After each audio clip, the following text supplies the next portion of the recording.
toi folofa ma fatalofa tu tato ai na nei vai no le fiafi ma lo le sifo muia Praise the Lord. alo afua la mo le lofa ma le nga le o le tuo o le fa poponga fo ne tato po kalami ma na yo ma na va ma Hallelujah. ia so te tasi e mo mola fatalofa tu ia mo na lo so tato tu pelo sa mo Praise the Lord.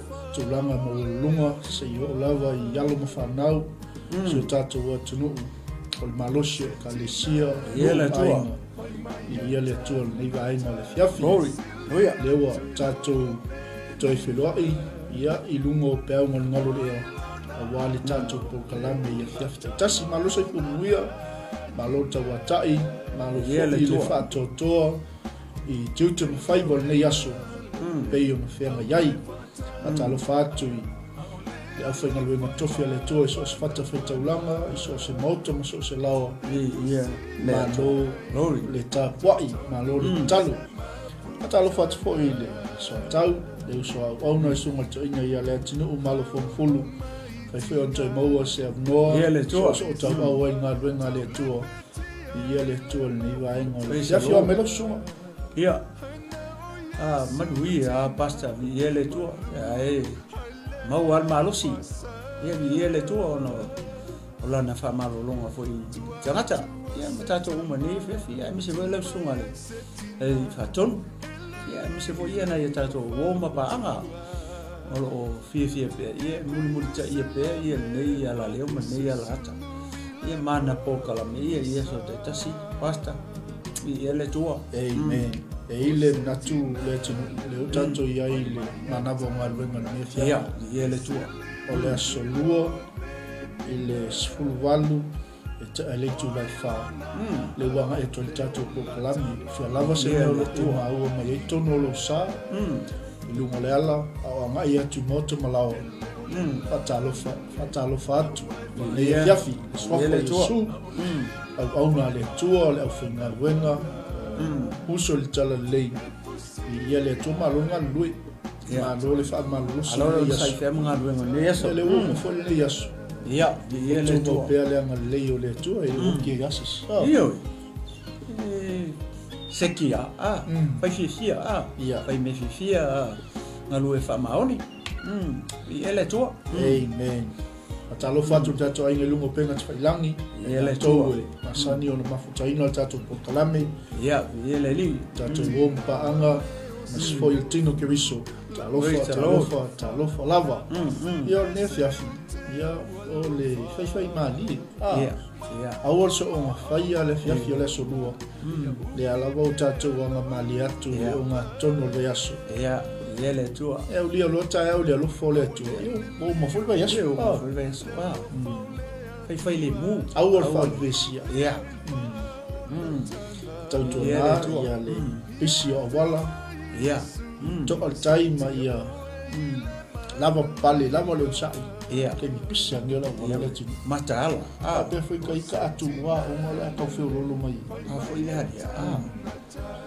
Tu sa so foi le so o pisi. Ia, ia. Foi le so ka ke la ho lungo la wala wole pisi traffic. Ia fa pena ia so fuanga ne. Ia o si foi ia so foi pi o so pe le sa. Ia i te mi te sa le sa ka o le si traffic. Ia si te mi te sa le sa. Ola, sorry. Ko pisi al traffic lungo. E fa pena so fuanga ne. O le taimi o pisi, o taimi o fa pena so fuanga ne. Ia pasta mane mo falo. ma lo le mai tau atu to te le tatu ai nga le wa pale mai lumo tatu o nga ne fiafi Ia, iele tua. ma lo o fale mai ia le fiafi le swafo yesu ia il tatu po kalame ma na yo na bo maluenga a o ni ngalo ia o le lava tatu te ia ile Ia, ia na le so tua. longo tatu po kalame fa to motina Iele li. le lava le tatu o li atu le sautina Ia. o tatu fa ta ua pea Ia. le tu pau tina Amen. mata matai beyo na ia ile fionga le tua Praise the Lord. ata lo fa tu ya tu umalawa ni fiafi ya lava se bai panolo e mafuta mai ai swafa o leo yesu Ia. tato Iele tapa tua. ia ilungo pe mo malu ea lona ufa malona lei faingo fia lau tala inga le fiafi foi la le mai e tosio ma lo li matua o me angel ka ko share e au to ile tala le le tua inga o i pele mamma e lo tu wa fo le fiso soni no tato o na le tua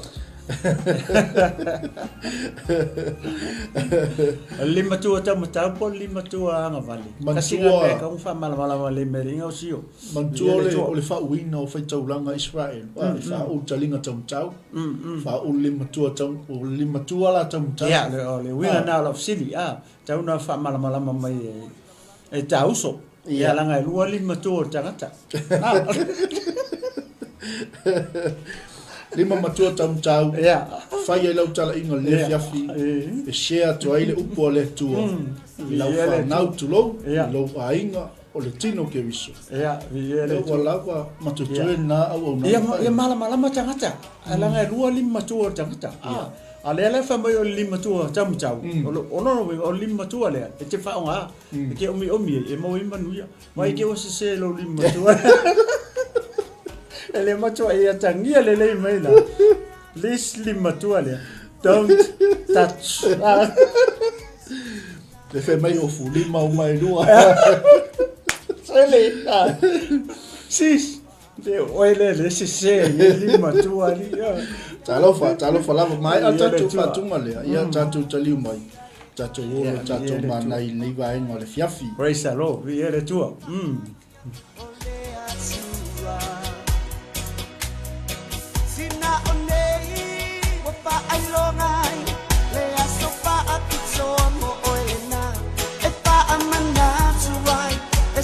Sili olea uma singa aulele ngawa singa miolele singa usamoa singa aulele ngawa singa miolele Sinau Samoa Manak suai po itina Wapa ilangi limalana Ile mapai ngalo Ilo tawaso pa apitoa Naik sina oi mau tangase Matutonu o aina Yalo pale tua Mawa lo soy tua Sinapoi umapatia Imaputanga wavala Alofa anga esilo na momoli mo o Elena Sina aulelei ngawa Sina miolelei Sinau Samoa Sina aulelei ngawa Sina miolelei Sinau Samoa Sina wasili oi Ute alofa yate oi mai leta ele Olo ulo toe Olo uola oi Patu oi sina uma o Samoa sina aulelei ngawa sina miolelei sina o Samoa sina aulelei ngawa sina miolelei Sinau Samoa Sinau wasili oi Ute alofa yate oi mai leta ele Olo ulo toe Olo uola oi Olo upatu oi Sina uma o Samoa Sina aulelei ngawa Sina miolelei Sinau Sina aulele nawa. Sina miolele, sina Samoa. Sina aulele nawa. Sina miolele, sina Samoa. Sina aulele nawa. Sina miolele. Oma. Oma. Ia. Ya que fin siva, mas pega o siva, ai ol foi poca. Ia. Ese le matango fio fatunga o le tatou te iai le whamna tuina o tina o te mantai. Le tu pao tina. Mai le fatunga. Tina au le lei. Amiole. Tina mio le lei. Wow. I ele tua. E se me wa e. Ora manga ia, o le o fa tasi o punga. Ia, le lei mare amio. Ia, o le amio le lei, au le lei. Mana ia. Ma ia kere upo pese so. O le matua mana ia upo. Ma tango fie fa pengo tina. Ia, foi la le. Tina au le lei. Tina mio le lei. Ia. Tina umo Samoa. Ia, foi la le. So tina rongo winga kaunga mio le lei ka. Wai au le lei uma tina. Ia, pa me se yo mio. Ia, foi le. E malanga i foi tato wa vai foi fata auto e turutas. Ia, fai uma. Le fai o fata auto. Fa mai o le au le lei ma le e pepelo e le pau ale le tu ai nga tina le manga o fata auto. O le tina e matau i le atu. Po le alo au le lei e pusi o maka se ikulo. Enga lo hulu, tu lo. Ia mo, whatever, mo, fo le leo fo linga matango fie hole. Ma lo mo kwa e au le lei ua palo au le lei se itulo. E le matau i le atua. E ma kwa i le ai masia ngalo au le lei. Se itulo nei fefi. O le au le lei foi le matua le anga. Le anga o lai le vaenga foi le lai fifi mai tu. Pe o se me lilo foi le e reveal mai le tu ai nga tangata moni ana i o le tu ai nga tina moni anga i o la le si tina foi le foi o le mko au le kai pio kingi foi le o models me fa penga aro fara la ele maka le tu ale maloi ka wanga fonga le kai pio Miss World ia ma ke le ro po ale ka un isi o ke le maka i me ngara fa sa ia vai malo mai i tau wanga tama ta i la le ole la rangi ni amen o le winga la fam tarang po le ala le au le fa pinga mai malo e fiangi ka wanga e ke alu mai malo fai ke le makau i le tu amen e mako i le o nga pas pe sia u le ko e fa le angole u te alu tu foi sa wo fam tarang ne fiafi morning fa ma vi ia le tu morning fa ma o le kia me uma ia le sau i fa o te tosu matas amen o le tina e matau ia iova wow ua faa sili ina o ia i tina umalava amen va ai le ai le matango fiete pe ke ngofo ra se fa le o ia pe ke ngofo la lo se ulu se tulo ia fai e te matau ia io ua faa sili ina o i tina e mauanga mea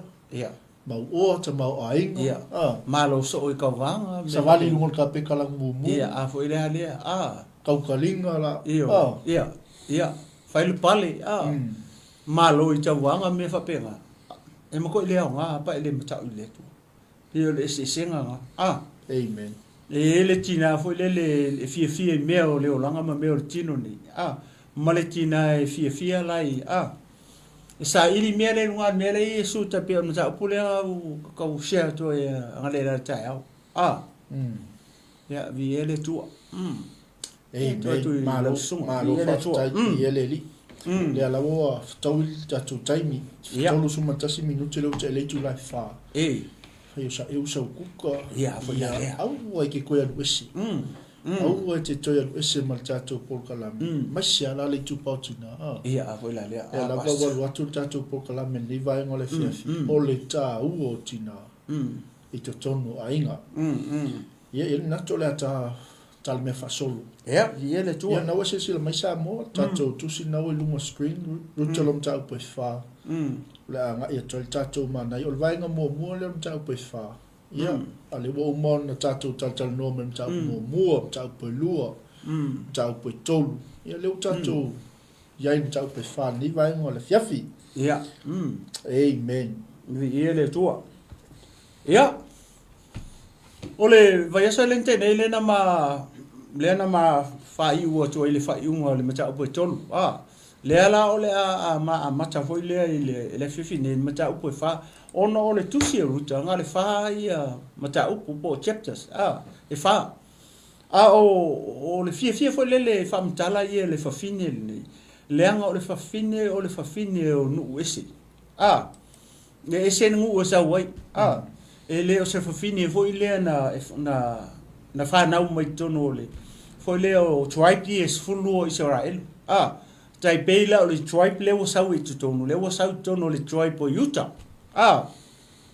ava vai le o te fia to e foi tasia pasta i tuai pe e se mystery le tuai i fai ungo le o foi po tolu o le la ko e fia me i kasi ko i foi le mata mai e ta fa so ia wale te le ale le vai so ia ma so ia le ma tantara no atu o ko paulo le chapter uma kusi ia ale tam fai foi le a mai pe o no le ta to lata tu ile so e famana tu ina ile so o foi le o tina vai i le vai ngale le mele na tupu i le vave ao le na sawa ia le teine male tanga e pei o se o le mele ila u vai mau fai tau foi ngau tiru vava ai foi le o lenga kangoru ka maloa fua i ai le ongo o le numera na le na fua i ai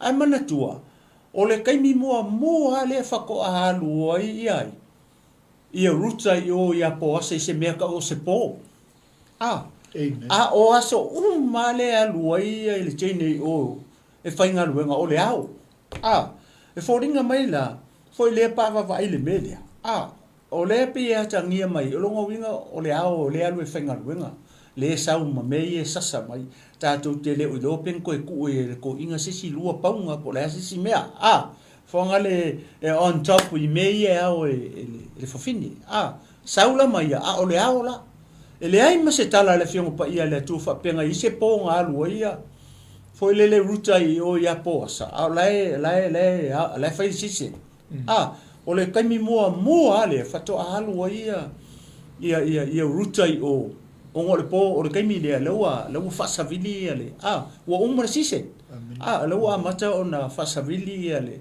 ka riche ma me fu o fato anga le tamalo ale ala alu ile le po le kaimi mua le va ai le ne o saule le o fo i mele tene le vaveao ale fio tangata ale fa mainga fu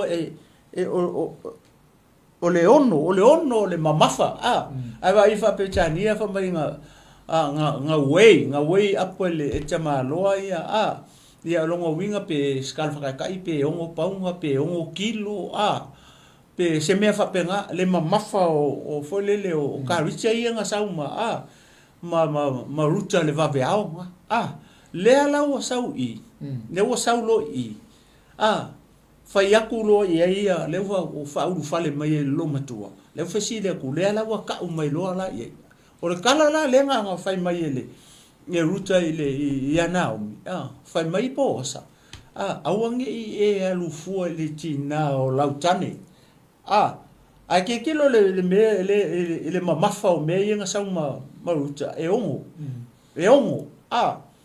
o le mela e foi le pe mali e foi le ya tia u ye pa kilo le melia o le melia o le ata le o le anga ngu o Israel o le fisini ai se ana me ngale fu mai se valu po se iva po se fulu po se lu se fulu ai nga fu sa o mai er kamalo le ongo ele i ova le ongo ele i lalo i fo le ongo le mamafa on mele nga fu mai e chamalo ia nga fu ye pe ya se kala fo le vale fo po sa ia ai sia langa lai mala po sa fingol mele o le nga nu mele e ongo se kala fa ka ia fa pe o le nga ngu o sa mo e alue fo le ke fa mala e ka ngo alu mare ongo paunga o le ongo paunga e ke alu mo ke fa mala so mai era kaninga amaka mai nga me ka ngo o me ringi kai o la ka usiala ka ko le ngu o sa mo ai alu te fa mala sta mai tai manga kua ele lua ongo paunga e kasi le ongo paunga pe aka ko fo le mele o le mala i po san mele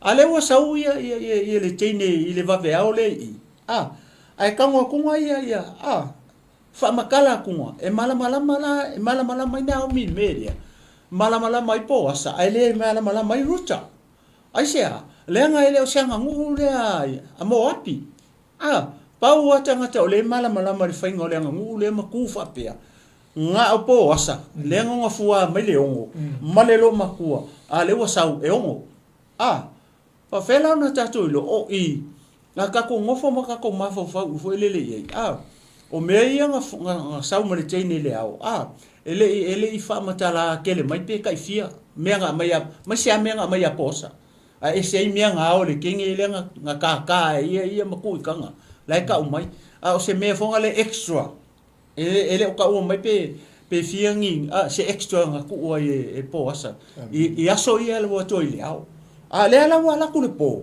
o ke mi mo le ai vai foi le nga fu sa o mai e le tama lo le ongo le ala wo sa i ki kilo ku ngor fingi e mala mai nga o mi le wingol mele o le ono a ki kilo le mele man ku le po le fai i ai va vai o le ata foi le o le final payment de o se me le tu mal le ala ki kilo ku le ala wo le fa makala foi la foi le na o mi ya rutan mele o ku ale o mala mai le mafa fa la ngo fo ma po asanga mai le ongo sa ki kilo ku ngoi i le mele e ongo foi le mama fa o le o me nga sau martini le ala ila le fa yelo la upor ale kinga fa yelo upor ana o sia ukama ngofo fa le e ke va ai i le mele la kupu le aso ni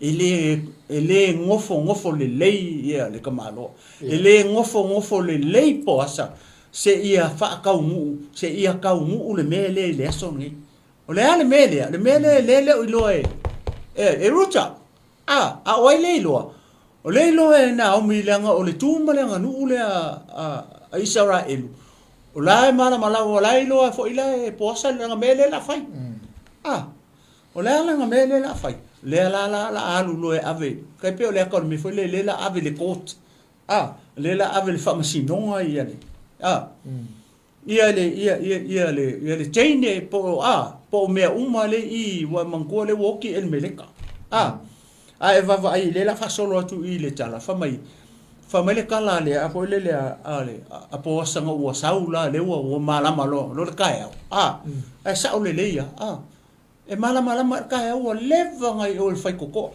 i pa fai tau mai i le amatanga o le meta o fa leva ngai o ka malo posa le lope le vanga pasi mai foi le i ruta male o paunga le le nga fua mai ai follow mai marko inga iku e saula e saula i le fai to e saule ai fai ko le ai man ko o ko nge ma tu manga anga mua le ke va i le fai inkia maka mai mai Middle East fie i ko inga e ngofo i fai ko ama me ke va i city inge ke la ku la ngofo i ko inga a lapi inkia ngofo inga fo le I tangata matua e whapenga umane me kupu I aingai mangungi o ko inga e oro whai koko ai ngofo ai e o inga peo inga ne lako malai fongo o inga e usu mama ito I neo le nu kala ngoa inga I meo le ai mavava ai tangata I e uru fale mai le ai I e matangata e o aku kua mare ai o I ala le malama po asa o I e mau ai tangata mama tangata matutua e mau ai fo ila ia marko inga le olonga ainga le lunga tu o ia e mau e tangata e mau lunga tu le ainga o le tangata le la saungi e faile fa tawa le la fa ka fangua le fa ka un o fangua la ela ko ela mai martene esene maruta I kua e fa opo fa ka fangua e sa le la fa ka fangua langa le la saungi ai le la saungi na o mi e fa taul fanua o el meleka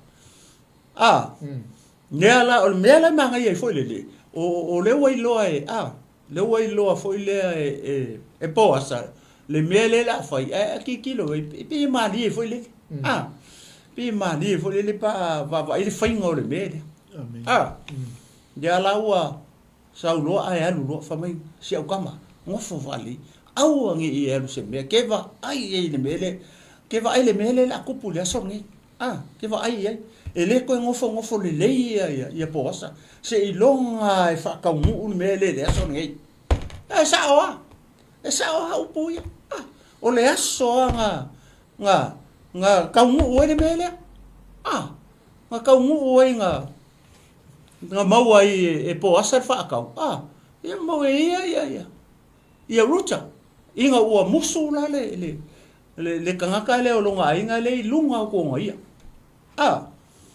nga pe o le menga le ua le o to fo I pese mystery pese mystery fo le mele o le sau ma le ongo le fo le ia me inga sau mai ai sau I o le upure nga fa mai tanga tai e tau aongi u alufua aongi u savari fua ile tina o la utani ai sau I e mako le po le nga ruai ale o le po le wa sau ma me le po ale wa vakure kile ko ale fa finge me ia fa mai lo oi ka fio la si o ka mai au e alu se me ngofo fale e ke va ai le mele la kupule so ni no nga kong malama poasa malama na omi ia tu le sunga ngawe ba wa mai I le tua pe ia la so no ngale nga lo manino it's a final payment ia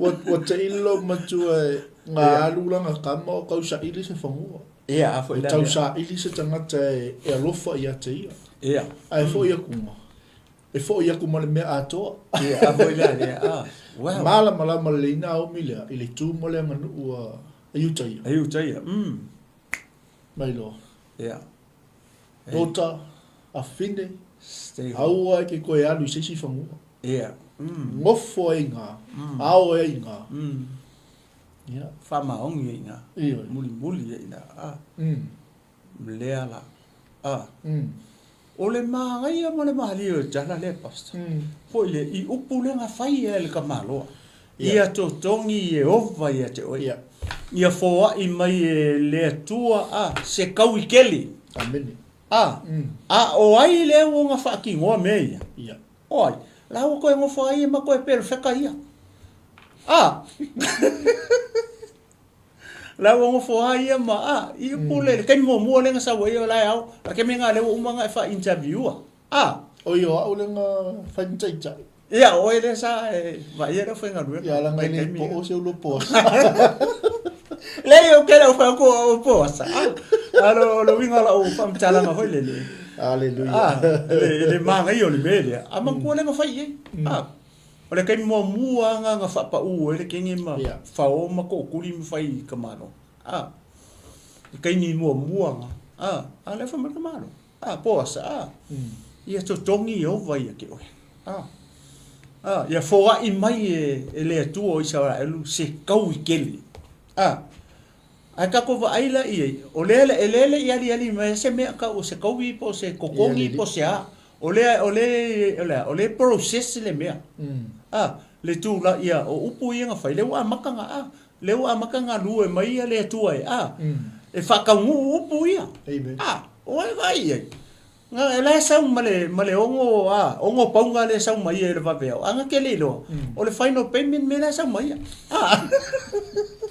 O le si me ma li ile atalia ongo le o e tala no ile fulfillment o le kala aposa ia o winga la wa utala fo ile o le ai ka milo rutai ia ele ngata wo fulfill le tala ai man tu o le nga sa unge au finally Naomi se la uta mai falling on my room mo complete ko al fulfillment o le tala ko e totongi over ia te o le winga la wa ia le wo man tu fafta ile nga pa ia le nga le ngata tala ile le mutu o teni ile ia ia le o le ala ka milo rute ele mala mai le tu mo le nga nu fa amen o le malo si anga o le upu na tau tala amen le wa le fo fulfill amen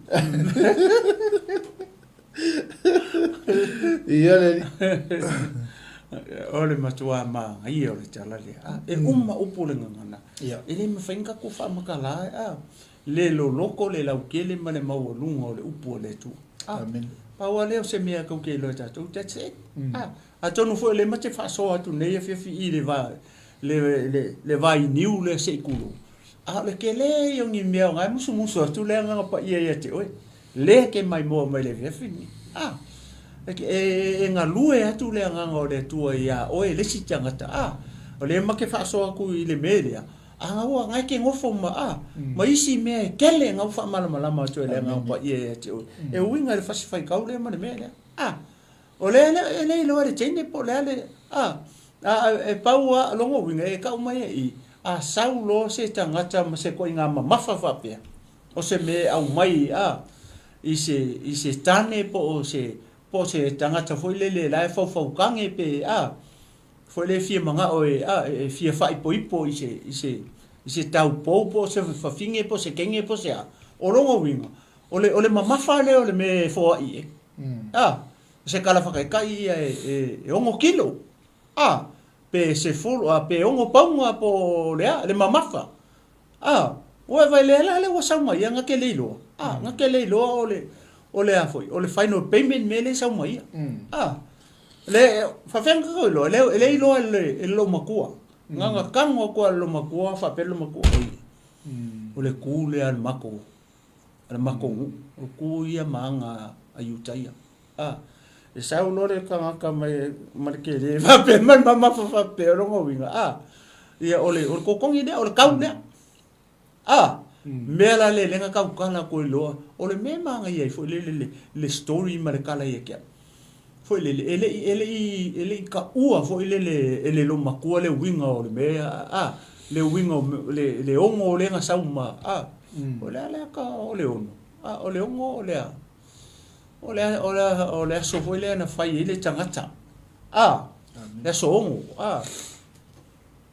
o le mela le ia o le fa makala fo le ele lo makua ia ruta le winga o le o le ongo paunga ale po le ongo kilo le nga la kumangai ala mala mai lo makua fa fenga lo ka ku mala mai nga fai si au ta mai ngofo fale o le aso aringi e ke va ai I se me fo o le kupu le aso ele malo ro ka malo ele malo lor ka malo se longa wo fa ka ngu me le aso ngi o le I lo ale media la ilo e posa o le la mum posa ai mai o le mala mai kinga o ruta ele mala mai o le mela pe ngo ma fa so o ko ile tinale o le manga I o le tinale o le uskai fa longo ele o so vale ele pe o ku o isi fa finge fo ngale kulo fai kakala ku o so ku o Pasta. Ai masala ko inga mantua to finga ngupis. ia ho la Sina mea tātou te iloa i. Ele mala mai fo finga. ia O ngor fo finga o nupis. E sa o ila oi. A o sisi fo finga. ia foi O la le fea ko fo lo makua e fai mai. Le ingo iloa la lo for ko ile kia. o lo ai fiaru po sa it's a mystery yeah. It's a mystery o le mea ngai manga i ele tala foi le ka ko kilo pe i foi le ka ko break down foi le so ngi mele ka ngole tua mani ma fo ngole ka ko kilo i maka ko maka i ile tala le maleki ngale o le saila sa le saila le saila le sa no mai vai le kele mango e fai aku le lo makua e fa pe mai le ai mam le ai o fai mai a lo ngai lo a sa pe ba ku fa anga de ba ale no ala so mo fialo ko sa ya anga nga lo po off nge fa pe ku lom ko mai o lo sa mo le mamba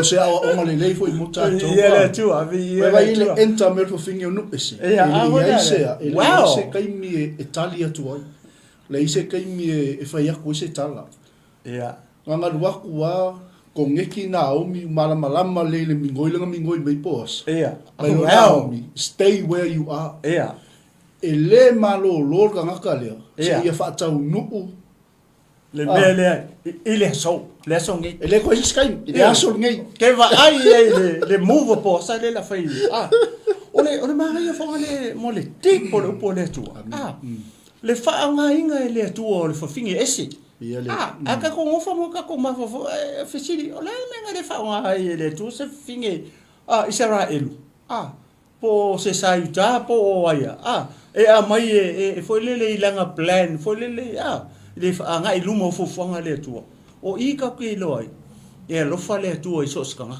a vai le amerika nga ka ese le fa fingi ese ko ko o le ma nga i le mele ya ke uia o le sau o le fa fingi i e ma ko i le malama fingi re ngu kasinga point ma nga le i a wa anga malama la le e fa fingi le anga nu i sa oi pasta e fa ko fa mai o le va mo lo ale so mo le fia anu le nga ya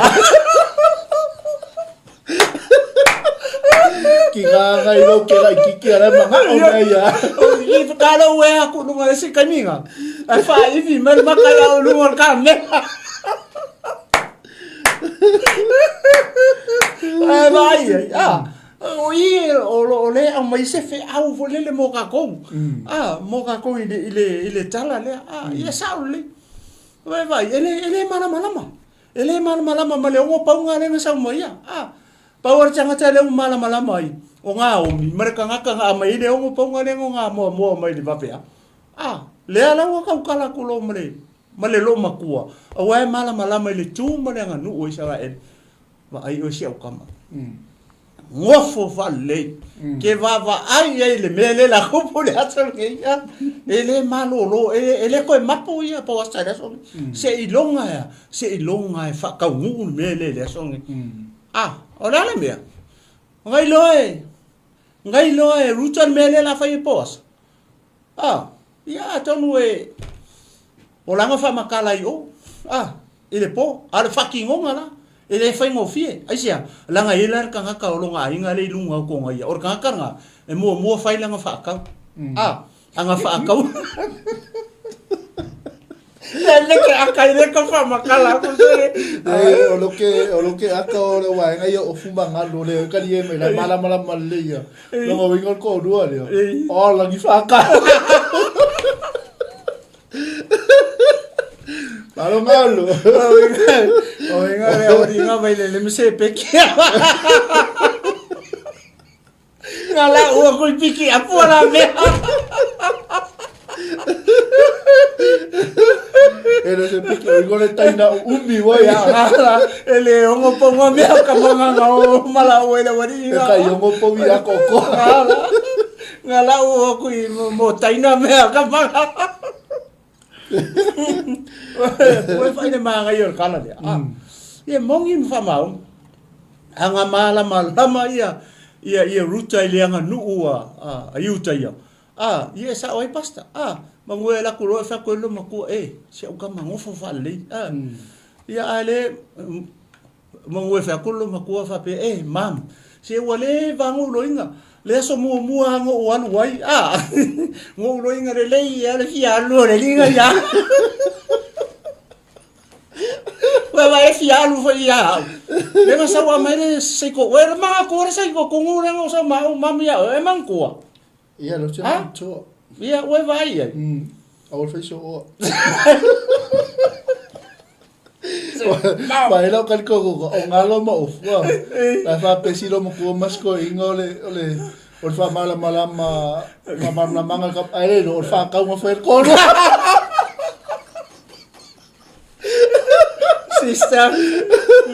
Wele se fa mala o final payment nga ako ma se pesi. Vai. O final payment nga wala kay mi muri ale lenga ku por me ne le va ver ole lenga mai ile le payment muri dia ya le on suka la se le ka viola e on ponga di e on kilo dia o kamanga e mai piki apo solo muri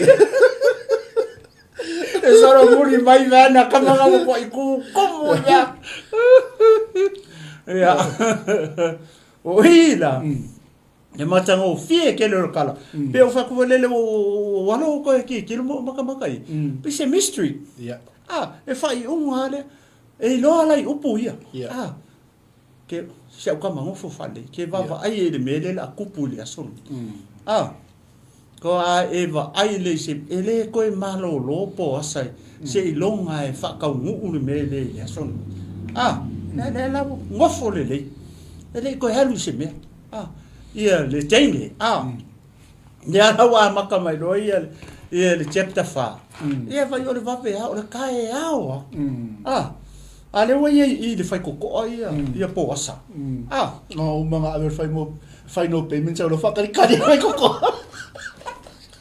no te lo pego muri mai ai ko rusa ke vos i vas ole ata o ta ka kom ka po fa we vai le ama ta po fa le wo ia le ma to fi ne fi ia le wo ole anga i mai ia sunga fi ngai ngai afi ia le tua e se me le ngai ole tua na le mata tia le ole tua mana e na te tape na ina le le me le o au lo vai amen le me le o au ye lo fa longo e vai e ka milo butai kwa le mala butai ka penga e poasa ka penga e na on ele ke ia mai ele tua ar ki o me o molusta e o sky ba ngo se se ko o le malo ko of e fa ko le lo mo ko ngo fo ia mai o le la ko ya fai no mal pepelo rafa mai poasa ke ko ela Manuele tu ya ne fiafi vai salon fila ele so tayao ya ele tua tai masani tale tu lai fa vai salon pongo tatu manai mana vonga venga tai ma tu tua ne lava fiafi ma tu fa longo le tua ya fionga ori o le ki le tua o ma tu fa manu yanga o le sistai amen tele lava tama anga pa ia i lo fe so soani wa e fa atoa le ngā luenga le atoa tangata. Hallelujah. Whamanuia isi o mātou atunu pele o Samoa, whamanuia la o auna ia fiu, mai se le taulanga fiafi wa ngai mai, whape fo i le tofine ia e seta manaia matatou porkalame, le whaavai o ainga, whape fo i le usua auna ia Pastor Willi, matatou porkalame o wau te le mai le tala le lei, whape fo i le tua, tele o nanga o lo wio ina ai lo tala lei. Praise the Lord. Ia ile tua lo mana i mea. O ma whamanuia iso mātou ainga mai mo mai o na Yesu le lei wala tua talo. Ameni. Hallelujah. Ia, whamanuia le tue e le fiafi Samoa tātou tue whila i le aso atai au i lon taimi masanu soifua ma ia manuia.